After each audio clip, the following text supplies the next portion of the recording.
With all the modern technological advances the world has been experiencing in recent years, the cost of a quality college education in America should be getting cheaper. It is now cheaper to purchase a plasma television or laptop computer than years ago because the government doesn't subsidize purchases of these products. If there was a true free market in college education, colleges would be figuring out more cost-efficient ways to educate students using modern technology in order to bring tuitions down and compete against each other for the enrollment of students. By guaranteeing student loans and providing too much financial aid to students, the U.S. government destroyed the free market in college education. One NIA member who is 50% owner of a private vocational school tells us that he is legally forced to raise tuitions every time the government raises financial aid to students. The government's 90-10 rule mandates that at least 10% of a private for-profit college's income comes from non-federal government sources. Therefore, private for-profit colleges must keep raising tuitions to stay within the 90-10 rule. The government needs to get out of the education business completely and allow private banks to re-enter the market and compete against each other in order to offer loans at reasonable interest rates to students who will have the best ability to pay them back. The reality is, the majority of the students who qualify for loans today from the government would no longer qualify. But this will force colleges to either bring down their expenses in order to charge affordable tuitions or close their doors for good. Colleges in America spent $10.7 billion on construction projects in 2009, down from an average $14.7 billion spent per year from 2005 to 2007, but still very excessive.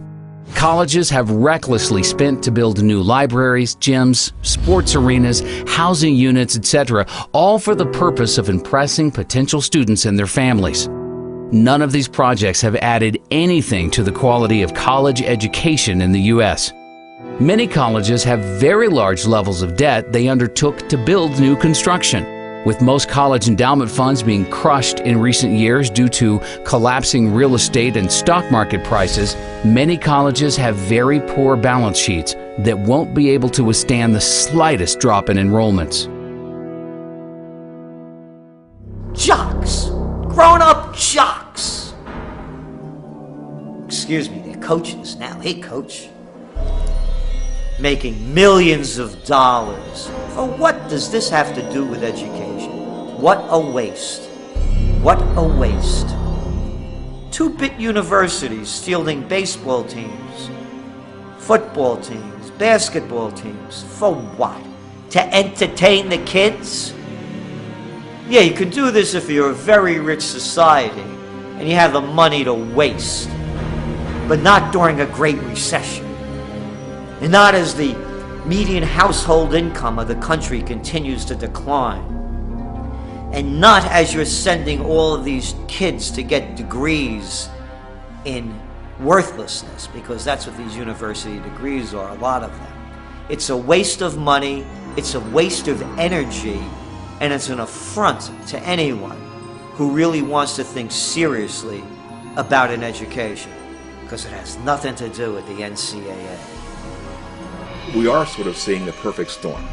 We have seen all this construction in the past few years, and if you're a college president, putting your name on a building is quite nice. But you are not there. You probably have moved on somewhere else while your name is on the building, but now the operation and maintenance costs are now falling due. And that was never part of the original bond issue. So now we have all these facilities coming online.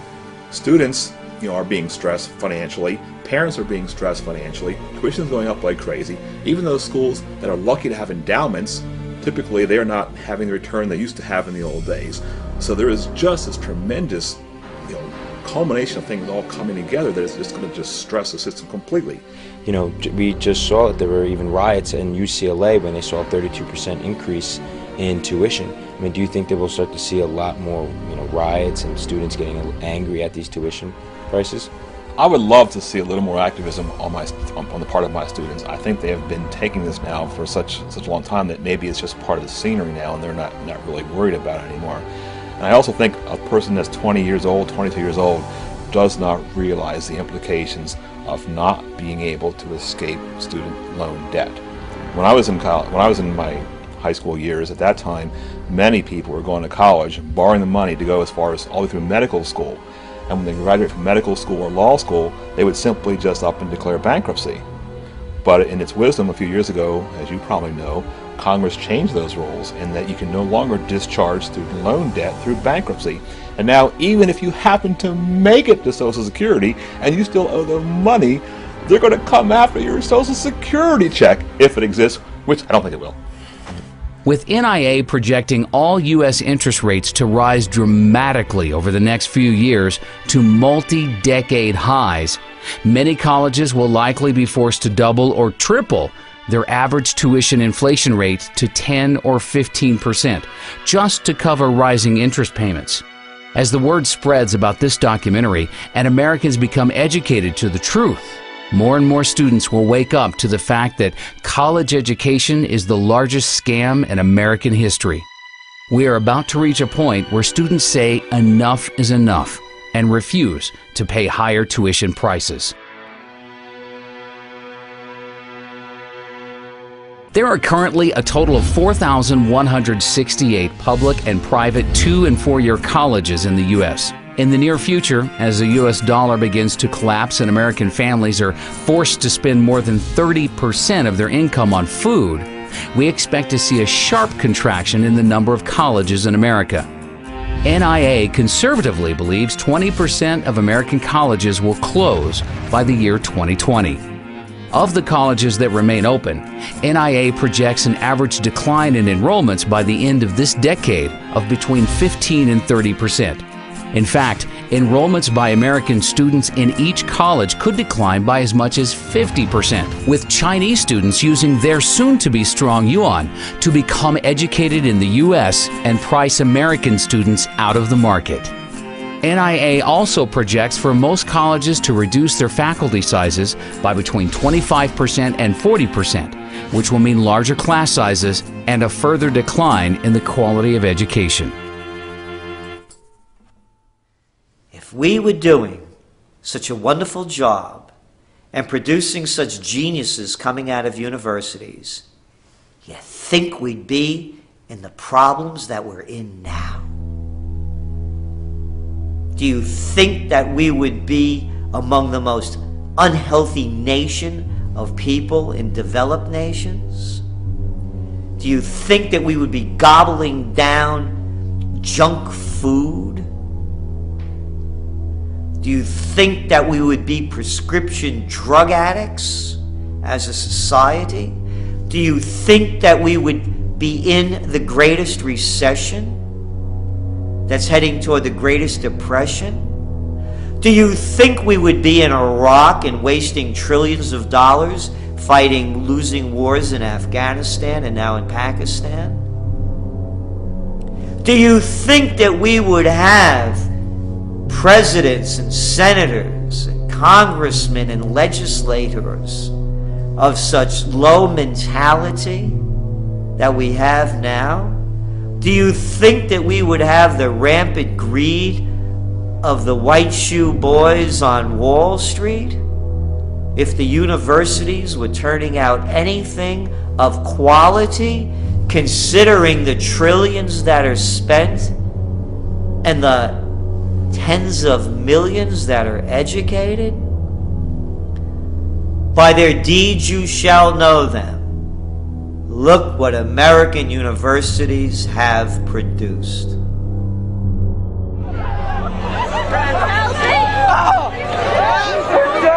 The simple truth is, any American high school student who has any savings put away that they are planning to spend on college would be much better off simply investing this money into physical silver. A senior in high school with $30,000 in savings who buys physical silver today will likely have enough money to buy the median U.S. home 4 years from now, while all of their friends will be graduating college with no job or money to buy a house, but will be stuck with hundreds of thousands of dollars in debt and a worthless piece of paper called a college degree. How worthless is education? Let me count the ways. My worth worthless college degree. Worthless. That's what a college degree is worth. Here's my worthless law degree. Equally as worthless. Here's my worthless license to practice law. Worthless. Here's my worthless computer science degree. Also worthless. That's the value of education.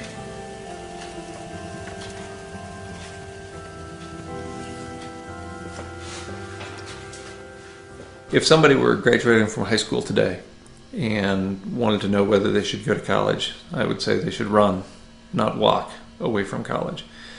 Because the industrial age doesn't have long to go. There's no way that I would encourage somebody to go 4 years or more to undergraduate school, rack up a bunch of debt, and learn a bunch of nonsense that isn't going to do them any good when there's no fuel at the filling station, no food at the grocery store, and no water coming out of the municipal taps. Well, why would you go to college to go into a huge amount of debt to get nothing in return, not even something that might facilitate your survival, much less your ability to thrive?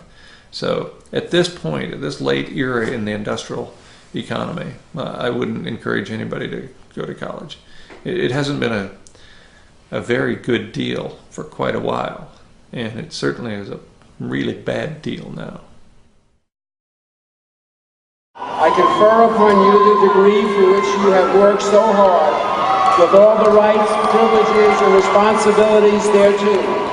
Congratulations.